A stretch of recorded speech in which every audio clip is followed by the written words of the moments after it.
In 10 years' time, I'd like to be an artist because I think at home I do fab pictures.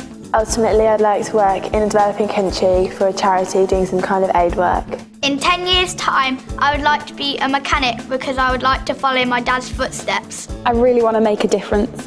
Why am I in teaching? The children deserve the best start in life, and if I can contribute to them developing into people that they want to be, then that is the most amazing privilege. There was a day when a child brought in a card for me which I felt really summed up the kind of person that I am, and I realised that I am influencing the children in a positive way. I like having Miss Vicky as a teacher because she makes learning fun. She is very positive.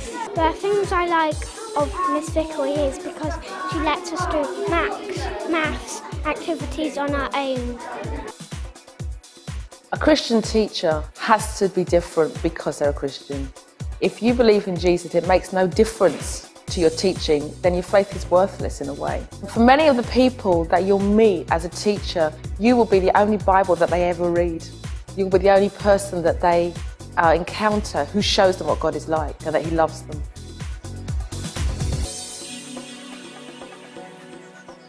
Teachers who are Christians reach into every aspect of a child's life. The great thing about being a Christian teacher is that I can help young people discover the person that God wants them to be. The thing about Christian teachers is that they can build their ethos on Christian values, which allows the Spirit to work through them and the children to flourish.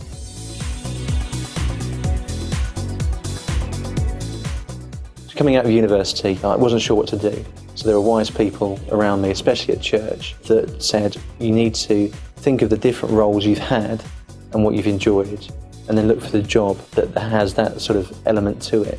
When Christians think about the jobs or the roles that they do think about a calling. Do I have a calling?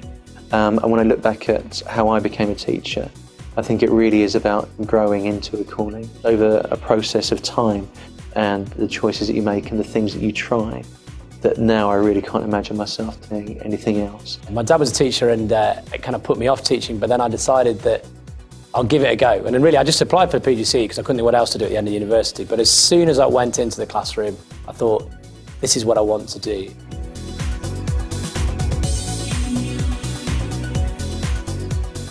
NQT was tough, but good fun. I think one of the major challenges that I found was that I was being stretched in areas that I didn't feel that I was stretchy.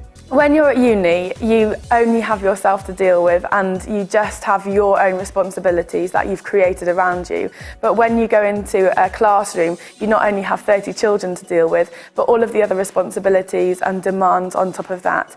And I think there comes a point where you realise you're not Superwoman, you can't do everything yourself, and you have to rely on God. I have a half-an-hour drive into work every day, and it was a temptation to spend that time worrying and stressing about the day ahead. But actually, I really feel that it's important to put a worship CD on and worship through the good times and the hard times. Christian teachers are front-line ministers shaping the lives and the values of children. And therefore, churches' support in terms of being aware of what teachers are going through, supporting them in prayer, supporting them practically, becomes extremely important for those individuals who are doing a phenomenal job in actually shaping the future of a nation.